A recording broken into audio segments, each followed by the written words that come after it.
Hi dears, welcome back. അപ്പോൾ ഇന്നത്തെ recipe മുട്ട വെച്ചിട്ട് എളുപ്പത്തിൽ തയ്യാറാക്കി എടുക്കാൻ പറ്റിയ നല്ല ടേസ്റ്റി ആയിട്ടുള്ളൊരു വെറൈറ്റി ആയിട്ടുള്ളൊരു സ്നാക്കിൻ്റെയാണ്. ഉണ്ടാക്കിയെടുക്കാൻ നല്ല എളുപ്പമാണ്, കൂടുതൽ ടൈമൊന്നും ആവശ്യമില്ല, പെട്ടെന്ന് ഉണ്ടാക്കിയെടുക്കാം. ടേസ്റ്റും ഒന്ന് വെറൈറ്റിയാണ്. അപ്പോൾ എങ്ങനെയാണ് ഈ ഒരു സ്നാക്ക് തയ്യാറാക്കുന്നതെന്ന് നോക്കാം. അതിന് മുന്നേ ആയിട്ട് ചാനൽ സബ്സ്ക്രൈബ് ചെയ്യാത്തവരുണ്ടെങ്കിൽ സബ്സ്ക്രൈബ് ചെയ്യാൻ മറക്കരുത്. തൊട്ടടുത്തുള്ള ബെല്ലൈക്കണും കൂടെ ഒന്ന് ക്ലിക്ക് ചെയ്യുകയാണെങ്കിൽ ഇനി ഞാൻ പുതിയ വീഡിയോസ് ഇടുമ്പോൾ അതിൻ്റെ നോട്ടിഫിക്കേഷൻസൊക്കെ പെട്ടെന്ന് തന്നെ കിട്ടുകയും ചെയ്യും. അപ്പോൾ ഈ ഒരു സ്നാക്ക് തയ്യാറാക്കി എടുക്കാൻ വേണ്ടിയിട്ട് ആദ്യം തന്നെ 3 കോഴിമുട്ട നന്നായിട്ട് പുഴുങ്ങിയെടുത്തിട്ടുണ്ട്. ഇനി ഇവ ഓരോ മുട്ടയും 4 പീസായിട്ട് കട്ട് ചെയ്തെടുക്കാം. കട്ട് ചെയ്തെടുത്തതിന് ശേഷം ഇതൊന്ന് മാറ്റി വെക്കാം. ഇനി ഒരു പ്ലേറ്റ് എടുത്ത് അതിലേക്ക് 1 ടേബിൾ സ്പൂൺ മൈദയും 1 ടേബിൾ സ്പൂൺ കോൺഫ്ലോറും കൂടി ചേർത്ത് കൊടുക്കാം. എന്നിട്ട് ഇതിലേക്കൊരു 3/4 ടേബിൾ സ്പൂണിന് അടുത്തായിട്ട് മുളക് പൊടിയും പിന്നെ ഒരു 1/4 ടീസ്പൂൺ മഞ്ഞൾപ്പൊടിയും കൂടി ചേർത്ത് കൊടുക്കാം. എന്നിട്ട് പാകത്തിന് ഉപ്പും കൂടി ചേർത്തിട്ട് ഇവയെല്ലാം കൂടെ നന്നായിട്ടൊന്ന് മിക്സാക്കി എടുക്കാം. പിന്നെ കയ്യിൽ മാഗി ക്യൂബ് ഉണ്ടെങ്കിൽ അതൊന്ന് പൊടിച്ചിട്ട് ചേർത്ത് കൊടുക്കുകയാണെങ്കിൽ നല്ല ടേസ്റ്റ് ആയിരിക്കും കേട്ടോ. അപ്പോൾ കയ്യിൽ മാഗി ക്യൂബ് ഉണ്ടെങ്കിൽ ഒരു പീസ് മാഗി ക്യൂബ് എടുത്തിട്ട് നന്നായിട്ട് പൊടിച്ചിട്ട് ഇതിൻ്റെ കൂട്ടത്തിൽ ചേർത്ത് കൊടുക്കാം. പിന്നെ ഇതിലേക്കൊരു 1/4 ടീസ്പൂൺ ഗരം മസാല കൂടി ചേർത്ത് കൊടുത്തിട്ടുണ്ടായിരുന്നു, കാണിക്കാൻ വിട്ടുപോയതാണ്. അപ്പോൾ ഇവയെല്ലാം കൂടെ നന്നായിട്ട് മിക്സാക്കി എടുത്താൽ ഇതും മാറ്റി വെക്കാം. ഇനി ഒരു ബൗളിലേക്ക് ഒരു കോഴിമുട്ട പൊട്ടിച്ച് ഒഴിച്ചിട്ട് നന്നായിട്ടൊന്ന് മിക്സാക്കി എടുക്കാം. അപ്പോൾ കോഴിമുട്ടയ്ക്ക് പകരമായിട്ട് കുറച്ച് മൈദ ലൂസായിട്ടുള്ള ബാറ്ററാക്കി കലക്കിയെടുത്താലും മതിയാവും. ഒന്നും കൂടെ ബെറ്റർ കോഴിമുട്ട കലക്കിയെടുക്കുന്നതാണ്. അപ്പോൾ കോഴിമുട്ടയ്ക്ക് പകരം വേണമെങ്കിൽ മൈദ നല്ല ലൂസായിട്ട് മൈദയോ അല്ലെങ്കിൽ കോൺഫ്ലോറോ നല്ല ലൂസായിട്ട് കലക്കിയെടുത്താലും മതിയാവും.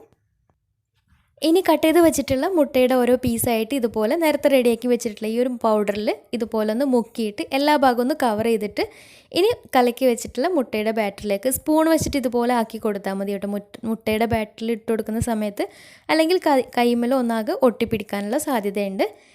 എന്നിട്ട് ഒന്നും കൂടെ ഈ ഒരു പൗഡറിലൊന്ന് കവർ ചെയ്തെടുക്കാം. എന്നിട്ട് ഇത് ഒന്നും കൂടെ മുട്ടയുടെ ബാറ്ററിലൊന്ന് മുക്കിയെടുക്കാം. അപ്പോൾ നല്ലൊരു കോട്ടിങ് കിട്ടാൻ വേണ്ടിയിട്ടാണ് ഇങ്ങനെ 2 പ്രാവശ്യം ചെയ്തെടുക്കുന്നത്.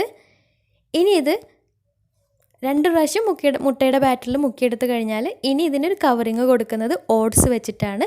അപ്പോൾ ഓട്സിന് പകരം നിങ്ങൾക്ക് വേണമെങ്കിൽ കോൺഫ്ലെക്സോ അല്ലെങ്കിൽ ബ്രെഡ് പൊടിയോ ചേർത്ത് കൊടുക്കാം.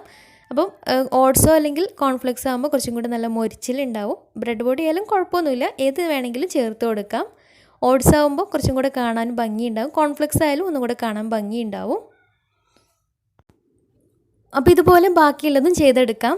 പിന്നെ ഈ ഒരു മുട്ട ഇതുപോലെ കവർ ചെയ്തെടുക്കുന്ന സമയത്ത് ഉള്ളിൽ ഉണ്ണി മാറ്റിയിട്ട് അതിൻ്റെ ഉള്ളിൽ ഫില്ലിങ്സ് വെച്ചിട്ടുള്ള ഇപ്പോൾ 2 ടൈപ്പിൽ മുട്ട ബജി ചെയ്തിട്ടുണ്ടായിരുന്നു. അപ്പോൾ അതിൽ 2 സ്റ്റഫ് ചെയ്തിട്ട് ഉള്ളിൽ സ്റ്റഫ് ചെയ്തിട്ടുള്ള മുട്ട ബജി ചെയ്തിട്ടുണ്ടായിരുന്നു.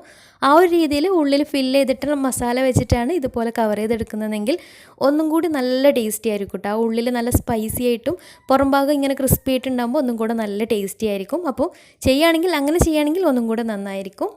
ഇനി ഇതൊന്ന് ഫ്രൈ ചെയ്തെടുക്കാം. അപ്പോൾ അതിന് വേണ്ടിയിട്ട് ഒരു ചീനച്ചട്ടിയിൽ ഫ്രൈ ചെയ്യാൻ ആവശ്യമായിട്ടുള്ള ഓയിൽ ഒഴിച്ചു കൊടുത്തിട്ടുണ്ട്. ഓയിൽ നന്നായിട്ട് ചൂടായി വന്നാൽ ഇനി ഇതിലേക്ക് ഓരോന്നായിട്ട് ഇട്ടിട്ട് ഫ്രൈ ചെയ്തെടുക്കാം. ഫ്രൈ ചെയ്യുന്ന സമയത്ത് എണ്ണ നന്നായിട്ട് ചൂടായതിന് ശേഷം മാത്രം ഇട്ട് കൊടുക്കുക. പിന്നെ ഒരു മീഡിയം ഫ്ലെയിമിൽ ഇട്ടിട്ട് ചെയ്തെടുത്താൽ മതിയാവും. ഒരുപാട് എണ്ണ കുടിക്കുക അങ്ങനത്തെ പ്രശ്നമൊന്നുമില്ല. ഇനി ഒരു ഭാഗം കളറൊക്കെ മാറി നന്നായിട്ടൊന്ന് ഫ്രൈ ആയി കിട്ടിയാലും മറിച്ചിട്ട് കൊടുക്കാം. എന്നിട്ട് 2 ഭാഗവും തിരിച്ചു മറിച്ചൊക്കെ ഇട്ടിട്ട് എല്ലാ ഭാഗവും നന്നായിട്ട് കളറൊക്കെ മാറി നന്നായിട്ട് മൊരിഞ്ഞ് കിട്ടിയാൽ എണ്ണയിൽ നിന്ന് മാറ്റാം. ഇതുപോലെ ബാക്കിയുള്ളതും ഫ്രൈ ചെയ്തെടുക്കാം. അപ്പോൾ വെറൈറ്റി ആയിട്ട് നല്ല എളുപ്പത്തിൽ ഉണ്ടാക്കിയെടുക്കാൻ പറ്റിയ നല്ല ടേസ്റ്റി ആയിട്ടുള്ളൊരു വെറൈറ്റി ആയിട്ടുള്ള സ്നാക്ക് തന്നെയാണ്. എല്ലാവരും ഒന്ന് ട്രൈ ചെയ്ത് നോക്കുക. കുട്ടികൾക്കും വലിയവർക്കൊക്കെ ഒരുപോലെ ഇഷ്ടമാവുകയും ചെയ്യും. നല്ല ടേസ്റ്റി ആയിട്ടുള്ള സ്നാക്ക് തന്നെയാണ്.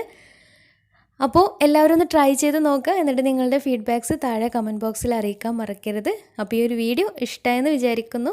ഇഷ്ടമായെങ്കിൽ ലൈക്ക് ചെയ്യുക, ഫ്രണ്ട്സ് റിലേറ്റീവ്സിനൊക്കെ ഒന്ന് ഷെയർ ചെയ്ത് കൊടുക്കാനും മറക്കരുത്. അപ്പോൾ നല്ല അടിപൊളി വീഡിയോയുമായി വീണ്ടും വരാം. അതുവരെ take care, bye, thank U.